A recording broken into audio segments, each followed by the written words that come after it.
சிம்ம ராசி மக நட்சத்திரம். ஸோ வந்து ஜாப் வந்து இப்போதைக்கு எப்ப கிடைக்கும்? அப்படின்ற ஒரு கேள்வி. அதுபோக வந்து செகண்ட் மேரேஜ்க்கு வாய்ப்பு இருக்குதா? அப்படின்ற ஒரு கேள்வி உங்களுக்கு ஆட்டோமேட்டிக்கா இருக்குது. அப்ப சிம்ம ராசி மக நட்சத்திரம் அப்படின்னு வரும்போது, ராசிக்கு 3ல வந்து இன்னைக்கு டேட்டுக்கு வந்து சூரியன், அதுபோக புதன், அதுபோக செவ்வாய் சேர்க்கை. இவங்க எல்லாம் வந்து உங்களோட பாக்கிய ஸ்தானத்த வந்து 7ஆம் பார்வையா பார்க்கிறது ஒரு வாய்ப்பு. ஸோ அப்போ உங்களுக்கு வந்து இந்த மாசம் ஒரு நல்ல ஒரு வாய்ப்பு இருக்கு 1. 2வது வந்து இந்த செவ்வாய்க்கு வந்து 4, 7, 8 அப்படின்னு சொல்லி 3 பார்வைகள் இருக்குது. இதுல வந்து இந்த செவ்வாய் வந்து 8ஆம் பார்வையா உங்களோட தொழில் ஸ்தானத்த இப்போதைக்கு பார்க்கிறார். அப்ப இந்த மாசம் 28ஆம் தேதி வரைக்கும் வந்து உங்களோட தொழில் ஸ்தானத்த செவ்வாய் பார்க்கிறது, இந்த மாசம் 28ஆம் தேதிக்குள்ள வேலை கிடைப்பதற்குரிய ஒரு வாய்ப்பு இருக்கு.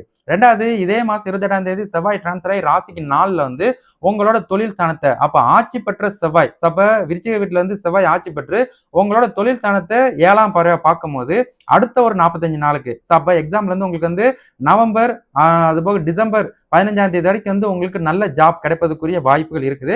டிசம்பர் 15க்குள்ள உங்களுக்கு நல்ல ஜாப் கிடைக்கும். அதனால தொடர்ந்து முயற்சி பண்ணுங்க. அதே திருமணம் அப்படின்னு வரும்போது வந்து உங்களுக்கு வந்து 2வது திருமணத்துக்கு தான் நீங்க முயற்சி பண்றீங்க அப்படின்னா உங்களுக்கு வந்து இப்போதைக்கு ராகு கேது பயிற்சி ஓடிட்டு இருக்குது. அடுத்த வருஷம் 10வது மாசம் வரைக்கும் இந்த ராகு கேது பயிற்சி ஓடுறதுனால வந்து அடுத்த வருஷம் 10வது மாசம் வரைக்கும் வந்து பொண்ணு தேடுறதுக்குரிய விஷயங்கள் நீங்க ஃபாலோ பண்ணுங்க. அப்படி நல்லதமா பொண்ணு அமைஞ்சிருச்சு, உங்க ஜாதகம் அவங்க ஜாதகம் ஒத்து வந்துச்சு அப்படின்னா அடுத்த வருஷம் 10வது மாசத்துக்கு மேல நீங்க திருமணம் பண்றதுக்குரிய விஷயத்தை ஃபாலோ பண்ணலாம். அதுக்குரிய அமைப்பை நீங்க உங்க ஜனன ஜாதத்தை டபுள் செக் பண்ணிக்கோங்க. ஜனன ஜாதத்திலேயே வந்து இப்ப நடக்கிற தசாபுத்திகள் உங்களுக்கு சாதகமா இருக்குது, திருமண ஸ்தான பலன்னா உங்களுக்கு நல்லா இருக்கு அப்படின்னா தாராளமா வந்து நீங்க திருமணம் பண்ணிக்கிடலாம். சரிங்களா?